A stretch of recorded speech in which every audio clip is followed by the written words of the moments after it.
नमस्कार दोस्तों, मैं विजयपाल एक बार फिर से स्वागत करता हूं आप सभी का आपके अपने channel simple maths for you में।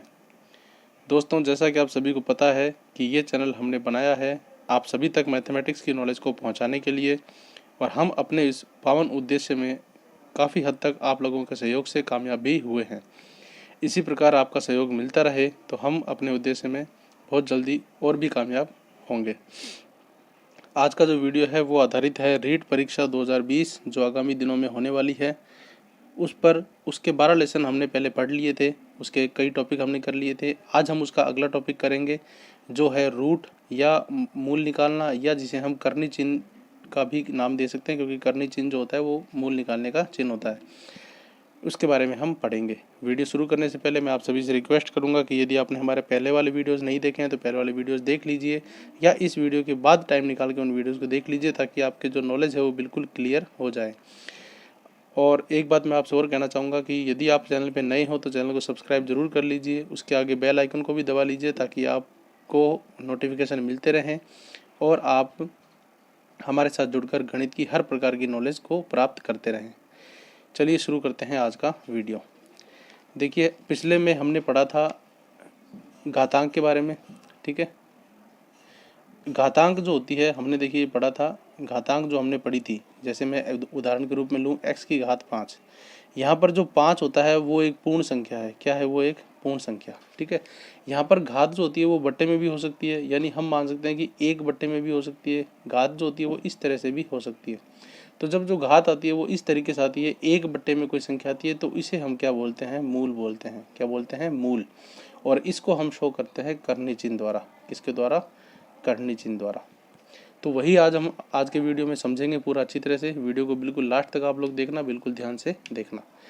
देखिए, यहाँ पर यदि मैं कहूँ कि x की पावर 2, तो इसका मतलब तो है कि x की घात 2 है और x को 2 बार गुणा आपको करना है, ठीक है। लेकिन यदि यहाँ मैं कहूँ कि x की घात 1/2, तो इसका मतलब है x की घात 1/2 है। यहाँ पर ये इसका दूसरा मूल है, मतलब 2वां मूल है, या इसको हम वर्गमूल भी बोल सकते हैं। तो इसको हम दर्शाएंगे x पे इस तरह से करनी चिन्ह लगाकर, ठीक है। यानी यहाँ पर x का रूट है या x का वर्गमूल है, और यहाँ पर हम इसको इस तरह से दर्शाएंगे। अब ये जो निशान आप देख रहे हैं, इस निशान को हम बोलते हैं करनी चिन्ह। क्या बोलते हैं? करनी चिन्ह या वर्गमूल का निशान, ठीक है। या इसको आप रूट साइन भी बोल सकते हो। अलग अलग नाम है, अलग अलग बुक्स में आपको और भी नाम मिल जाएंगे, ठीक है। ये होता है मूल का निशान, करनी चिन्ह से बोलते हैं, या रूट साइन आप बोल सकते हो। जब भी किसी की पावर 1/2 होती है तो वो इस तरह से यहाँ पे लिखा जाता है, ठीक है।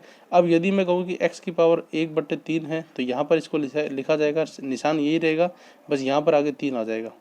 जब 2 होती है, पावर 1/2 होती है, तो यहाँ पे 2 लिखना अनिवार्य नहीं होता, फिर भी आप लिखना चाहो तो लिख दो। यदि कुछ भी नहीं लिखा होता वहाँ पे 2 माना जाता है। x की पावर 1/3 हो तो इसको 3 रूट x लिखेंगे। इसी तरह से अगर x की पावर 1/4 हो तो इसको 4 रूट x लिखेंगे।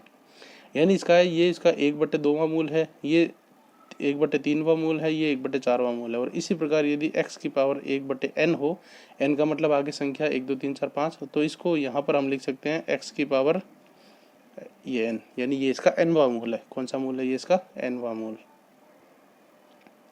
इस प्रकार से जो करनी चिन्ह होता है उसका उपयोग किया जाता है, ठीक है। ये बात आपको ध्यान रखनी है। तो करनी चिन्ह क्या होता है? करनी चिन्ह ये जो निशान लगाते हैं इसे हम करनी चिन्ह बोलते हैं। ये क्या काम आता है? ये मूल निकालने के काम आता है। दूसरा मूल, तीसरा मूल या nवां मूल, ठीक है।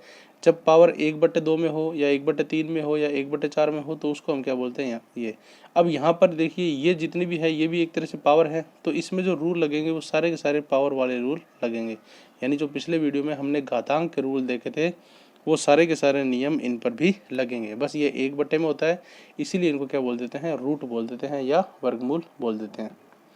तो ये है इसकी बेसिक जानकारी। हो सकता है कि आपको ये बेसिक जानकारी पहले से भी हो, लेकिन अब आपकी बिल्कुल जानकारी उम्मीद करता हूँ क्लियर होगी, ठीक है। अब हम बात करते हैं मूल की, कि मूल कितने प्रकार के होते हैं, कैसे कैसे इनका करते हैं, और जब इनका हम क्वेश्चन करेंगे तो इनका हम सॉल्यूशन भी देखेंगे। देखिए, वैसे तो ये जो मूल होते हैं, ये जो करनी चिन्ह होते हैं, ये 2 प्रकार के होते हैं, ठीक है। लेकिन कई बुक्स में इनको 3 प्रकार दिया हुआ है। मैं आपको यही कहूँगा कि आप पहले तो 2 प्रकार याद रखिए, ठीक है। और जो तीसरा प्रकार होता है वो एक तरह से इनका गुण होता है। क्या होता है इनका गुण, यानी आप दो प्रकार बोल सकते हो और एक को इसको गुण बोल सकते हो। ठीक है। अब पहला प्रकार क्या होता है, पहला प्रकार होता है बिल्कुल प्योर रूट वैल्यू या प्योर रूट वैल्यू, या इसे हम पूर्ण वैल्यू भी बोल सकते हैं, पूर्ण मान भी बोल सकते हैं, या पूर्ण वर्गमूल भी बोल सकते हैं, या पूर्ण कर्ण चिन्ह भी बोल सकते हैं। ठीक है। पूर्ण, पूर्ण का मतलब क्या होता है, पूरा, यानी जिस संख्या में केवल वही करने की संख्या उसे हम क्या बोलते हैं, पूर्ण मान बोलते हैं। जैसे सपोज करो मैंने लिखा √3, क्या लिखा मैंने, √3। अब यहाँ पर देखिए √3 में क्या है, 3 का क्या आप वर्गमूल निकाल सकते हो, या 3 को 1/2 करके रूट निकाल सकते हो, नहीं निकाल सकते, तो ये √3 आपका क्या कहलाएगा, पूर्ण मान कहलाएगा। और इसके आगे मल्टीप्लाई में आप 1 मान सकते हो आराम से। तो हम ये भी कह सकते हैं कि जब किसी रूट की संख्या के आगे मल्टीप्लाई में या गुणा में 1 हो तो उसे हम पूर्ण रूट या पूर्ण कर्ण चिन्ह या प्योर रूट वैल्यू कहते हैं। इसी तरह से जैसे 5 है तो 5 का रूट, ये भी प्योर वैल्यू होगी। इसी तरह से 7 है, 7 का रूट, ये सारी क्या हो जाएंगी, हमारी प्योर रूट वैल्यू हो जाएंगी। क्योंकि इनका की कोई भी संख्या मल्टीप्लाई में नहीं है तो ये हमारी क्या कहलाएंगी, प्योर रूट वैल्यू। जहाँ पर कोई भी संख्या मल्टीप्लाई में नहीं है वहाँ पर आप एक मल्टीप्लाई में मान सकते हो, क्योंकि एक तो हमेशा मल्टीप्लाई में होता ही है। ठीक है। फिर बात करते हैं नेक्स्ट की। नेक्स्ट को हम बोलते हैं मिक्स वैल्यू, या इसे हम मिश्र भी बोल सकते हैं, मिश्र करनी वैल्यू। मिश्र में क्या होता है, यहाँ पर रूट की वैल्यू और बिना रूट की वैल्यू दोनों मिली हुई होती हैं। क्या होती हैं, दोनों मिली हुई होती हैं।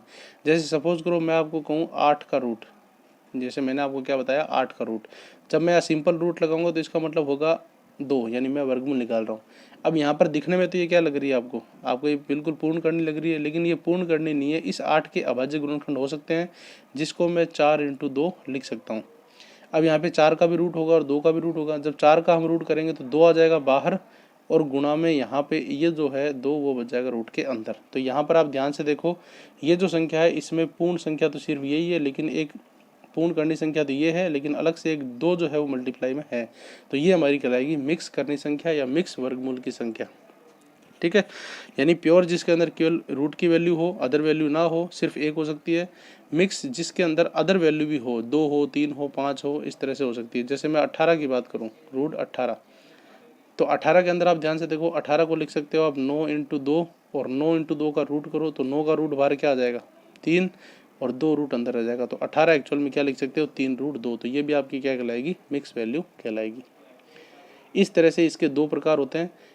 अब जो तीसरा जो प्रकार है, कई बुक्स में आपको तीसरा प्रकार लिखा हुआ मिलेगा, कई जगह कोई आपको 3 प्रकार भी बता सकता है। तो तीसरे को आप प्रकार मान लो, या वास्तव में वो क्या होता है, गुण होता है। गुण क्या होता है, गुण ये होता है कि जब गुण को मैं 2 रूप से मान सकता हूँ, सजातीय और विजातीय। सजातीय और विजातीय। जैसे सपोज मैंने 2 करने की संख्या लिखी, एक मैंने लिखी √3 और एक मैंने लिखी 2√3। अब यहाँ पे आप ध्यान से देखिए, ये पूर्ण करने की संख्या है और ये मिक्स करने की संख्या है। ठीक है। लेकिन यहाँ पर इसके पीछे भी √3 है और इसके पीछे भी √3 है, तो हम मान सकते हैं कि ये भी √3 वाली वैल्यू है, ये भी √3 वाली है। भले ही आगे इसके मल्टीप्लाई में 2 है, इसके मल्टीप्लाई में कुछ नहीं है, यानी 1 है, लेकिन इनके पीछे वाली जो रूट वैल्यू है वो सेम है। तो ये दोनों हमारी क्या कहलाएंगी, सजातीय करनी वाली वैल्यू या सजातीय वर्गमूल वाली वैल्यू कहलाएंगी। ठीक है। यानी पीछे जिनके क्या हो, एक जैसा हो। अब यदि मैं ये लिखूँ √5 और √3, 3√3, तो क्या ये सजातीय वैल्यू है, नहीं, ये सजातीय वैल्यू नहीं है, क्योंकि इसके पीछे √5 है, इसके पीछे √3 है, तो ये सजातीय वैल्यू नहीं है। जो सजातीय नहीं होंगी उसे हम क्या बोल सकते हैं, विजातीय मान बोल सकते हैं।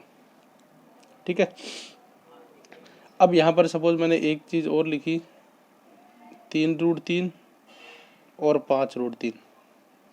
अब क्या ये सजातीय है, जी हाँ, इसके पीछे भी √3 है, इसके पीछे भी √3 है, आगे भले कोई भी संख्या मल्टीप्लाई में हो, ये भी √3 है, ये भी √3 है, तो इसका मतलब ये भी क्या है, सजातीय करने वाली संख्या है। तो ये एक तरह से इसका गुण है, सजातीय या विजातीय। सजातीय जिसमें पीछे की रूट की वैल्यू सेम हो, और जिसमें रूट की वैल्यू सेम नहीं हो उसे हम क्या बोलेंगे, विजातीय। ठीक है।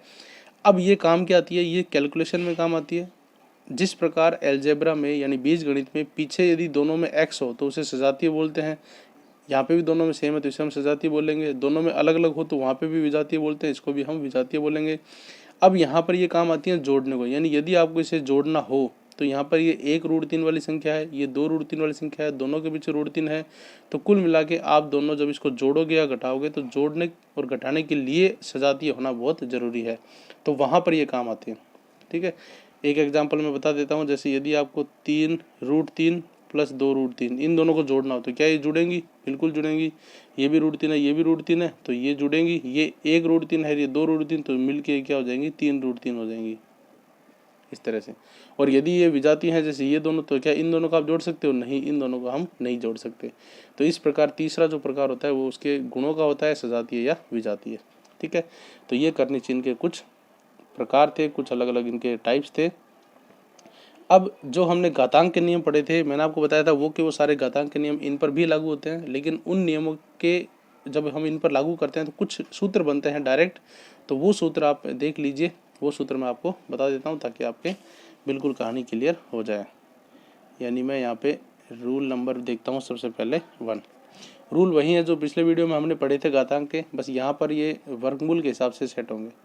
जैसे सपोज करो एक वैल्यू मैंने ली n√a और इसकी पावर वापस n, यानी कोई संख्या है उसका वर्गमूल है nवां मूल है और उसकी पावर मैंने ली वापस n।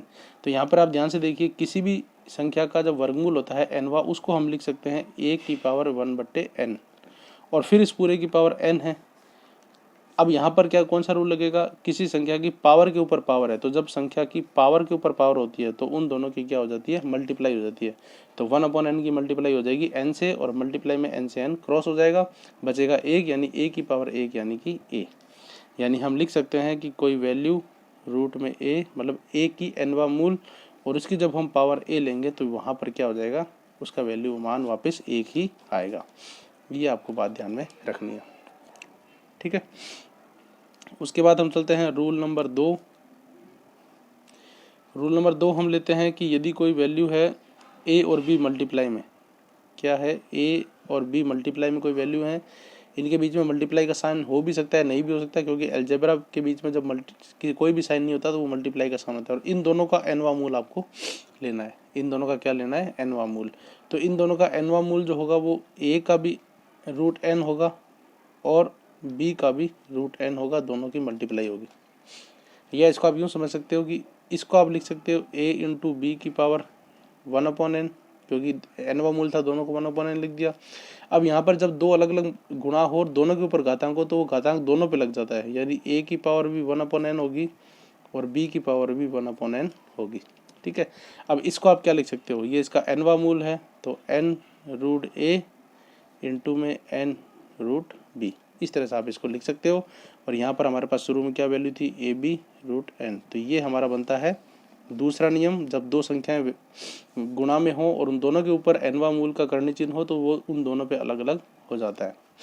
यहाँ पे देखिए इन सभी नियमों में एक ही बात है, बस उसी को अलग अलग मल्टीप्लाई में लिख रखा है। अब जैसा यहाँ मल्टीप्लाई में था, तीसरा रूल हम वैसा ही लेते हैं डिवाइड में, यानी कि a/b कोई वैल्यू है, इसका आपको nवां मूल निकालना है।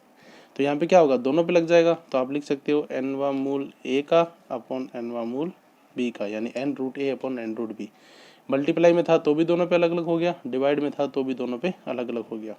ये है इसका तीसरा नियम। ये नियम आपको ध्यान में रखना है, जब हम क्वेश्चन करेंगे तो ये सारे नियम आपके काम में आएंगे। ठीक है, उसके बाद चलते हैं हम नेक्स्ट। यहाँ पर हम लेते हैं चौथा नियम। देखिए चौथा जो नियम है वो पहले नियम की तरह ही है। यहाँ पर हम एक एग्जांपल लेते हैं। जैसे मैंने लिखा n√a की पावर m, n√a की पावर m। अब यहाँ पर देखिए मैं इसे लिख सकता हूँ a की पावर 1/n की होल पावर m। पहला जो नियम था उसमें m की जगह n ही थी, तो दोनों की मल्टीप्लाई होगी और वापस a आ गया। यहाँ पे अलग अलग हैं, n और m क्या हैं? अलग अलग हैं। तो यहाँ पर क्या होगा? दोनों की मल्टीप्लाई हो सकती है, और मल्टीप्लाई में हम किसी को भी आगे पीछे लिख सकते हैं। तो इसको मैं यूँ लिख सकता हूँ कि a की पावर m की होल पावर 1/n, क्योंकि जब ये था तो भी इनकी मल्टीप्लाई है, जब ये है तो भी इनकी मल्टीप्लाई होगी, तो इन दोनों को हम सेम रूप में लिख सकते हैं। अब यहाँ पर इसको मैं वापस लिख सकता हूँ कि a की पावर m का √n, यानी जब कोई इस तरह से हो, ये रहा, nवां मूल हो a का, उसकी पावर m हो तो a की पावर n का nवां मूल हो सकता है। इस तरह से ये बनता है हमारा चौथा रूल। ठीक है, ये भी आपको ध्यान रखना है क्योंकि क्वेश्चन में ये भी डायरेक्ट काम में आएगा। और उसके बाद हम लेते हैं अंतिम रूल नंबर 5। अब देखिए पांचवा जो रूल है ये भी वैसा ही रूल है, बस इसका थोड़ा सा हमने अलग किया हुआ है। जैसे हमने सपोज कोई लिया n रूट a यानी a का nवां मूल, ठीक है, और उस पूरे का हमने ले लिया वापस mवां मूल। तो अब इसको हम क्या लिख सकते हैं, इसको हम लिख सकते हैं n रूट a इस पूरे की पावर 1/m। अब यहाँ पर देखिए इसका nवां मूल है तो इसको हम लिख सकते हैं a की पावर 1/n और इस पूरे की पावर है 1/m। ठीक है, अब ये क्या आ गई, पावर के ऊपर पावर आ गई। तो जब पावर के ऊपर पावर होती है तो हम घातांक के नियमों से दोनों की क्या कर सकते हैं, मल्टीप्लाई, यानी 1/n इंटू 1/m। और इसको हम लिख सकते हैं a की पावर 1/mn, यानी ये इसका mn 1/mn यानी mn वा मूल हुआ। तो इसको हम वापस क्या लिख सकते हैं, रूट में a m और n, यानी m और n की मल्टीप्लाई वाला ये क्या हुआ, इसका वर्गमूल हुआ। तो यहाँ पे इस तरह से जब mवां मूल और फिर अंदर nवां मूल हो तो उन दोनों को हम m इंटू n करके उसका एक साथ मूल लिख सकते हैं। तो ये होगा हमारा पांचवा। तो ये कुछ रूल थे भट्टे वाली संख्याओं के। अब यहाँ पे आपको एक बात ध्यान रखना है कि ये जो रूल हैं जब आप इनको देखोगे तो आपको दिखने में थोड़े से कठिन लगेंगे, लेकिन जब आप इनको समझ के पढ़ोगे तो ये बिल्कुल आसान है। और जब इन पे सवाल आएंगे तो इन सूत्रों के माध्यम से वो सवाल बिल्कुल ईजिली हो जाएंगे। तो ये सूत्र आपको डायरेक्ट याद रखने हैं। डायरेक्ट याद रख के यदि आप भूल भी जाते हो तो आप इन सूत्रों को आराम से निकाल भी सकते हो, लेकिन डायरेक्ट याद होंगे तो क्वेश्चन ईजिली आप सोल्व कर पाओगे, कम टाइम में आप क्वेश्चनों को सोल्व कर पाओगे। तो ये थे कुछ नियम करनी चिन्ह के। आज के वीडियो में इतना ही। नेक्स्ट वीडियो में हम करेंगे इनसे संबंधित कुछ उदाहरण, ताकि हमारी ये कहानी और भी क्लियर हो जाए। वीडियो अच्छा लगे तो इसे लाइक कीजिए। वीडियो को लास्ट तक देखने के लिए आप सभी का धन्यवाद। चैनल पे नए हो तो सब्सक्राइब जरूर कर दीजिए, ताकि इस तरह के वीडियो, काम के वीडियो, मैथमेटिक्स की नॉलेज के वीडियो आपको मिलते रहें। और आपके सभी दोस्तों को इस चैनल को ज़रूर सब्सक्राइब करवाइए और इन वीडियो को उन तक ज़रूर शेयर कीजिए ताकि वो भी इसका लाभ ले सके। धन्यवाद।